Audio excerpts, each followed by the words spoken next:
మన రాష్ట్ర ముఖ్యమంత్రి గారు ఏమంటున్నారు? నేను లంక మీద ఉన్నాయనుకో వచ్చిన ఇక బ్యాంకుల రుణాల కోసం పోతే దొంగలు చూసినట్టు చూస్తున్నారు.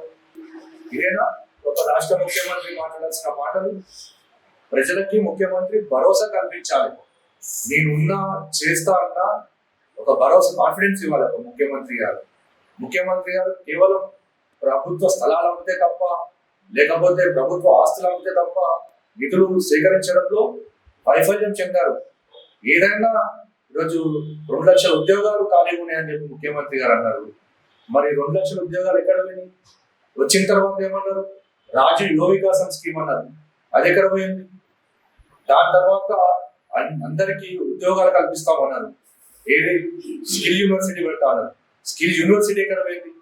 రాష్ట్ర ముఖ్యమంత్రి గారు కేవలం యువత మొత్తం విద్యార్థులంతా జెప్టోలు చేసుకోవాలి, జొమాటో వర్కర్లను మార్చాలి అంటే వాళ్ళకి టిక్ వర్కర్లకి ప్రత్యేకమైన చట్టాలు తీసుకొచ్చి ఈ రోజు ఉన్న విద్యా హక్కు చట్టాలని తుంగలు తొక్కుతా ఉన్నారు. ఈరోజు స్కాలర్షిప్లు ఇవ్వడం లేదు, ఫీజుల బకాయిలు ఇవ్వడం లేదు, విద్యార్థులకి అనేకమైన ఇబ్బందులు ఎదుర్కొంటారు.